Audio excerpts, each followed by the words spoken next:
El curs de la vida consisteix de manera irreversible a envellir. Aquest és un procés de deteriorament natural que produeix canvis físics i mentals que tots patim.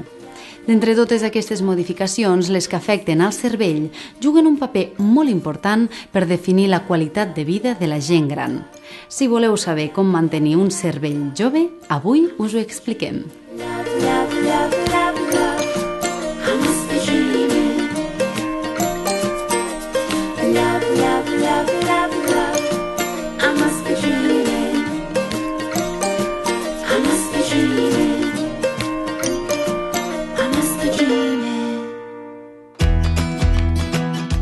Que tinguem una població cada cop més envellida o la proliferació de malalties com l'Alzheimer o la demència senil pot donar la sensació que el declivi mental és inevitable i que poc hi podem fer per aturar-lo.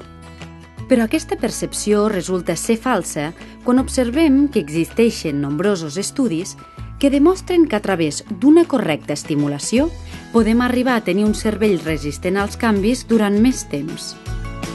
Avui, la neuropsicòloga Carolina Cerqueda ens explicarà què fer per lluitar de manera satisfactòria contra el deteriorament cerebral.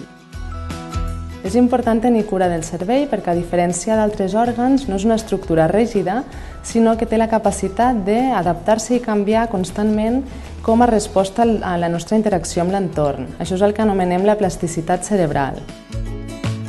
Això vol dir que si mantenim un estil de vida actiu, podem augmentar la nostra reserva cognitiva i fer-nos més resistents a les lesions patològiques que pugui patir el cervell.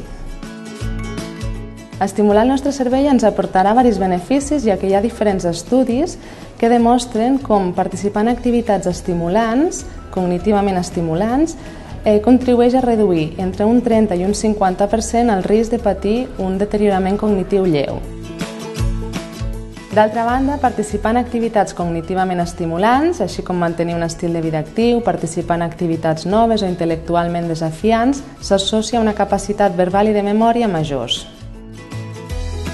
Per mantenir el nostre cervell en forma, podem seguir diversos consells. Per una banda, podem mantenir l'activitat intel·lectual. Això vol dir que aprendre coses noves ens ajudarà a crear noves connexions cerebrals. També ens haurem d'implicar activament en la vida i participar en activitats socials, com anar al teatre, xerrades, viatjar. Tot això són activitats que estimularan el nostre cervell.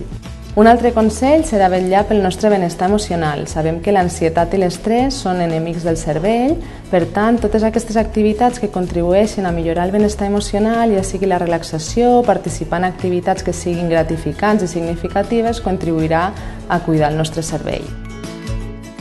Doncs des d'avui mateix, per mantenir un cervell en forma, cal que dediquem temps a aprendre coses noves, siguem socialment actius i tinguem cura de la nostra salut emocional.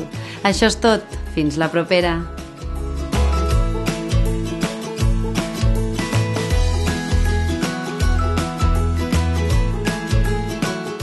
Fundació Crèdit Andorrà, al servei de les persones.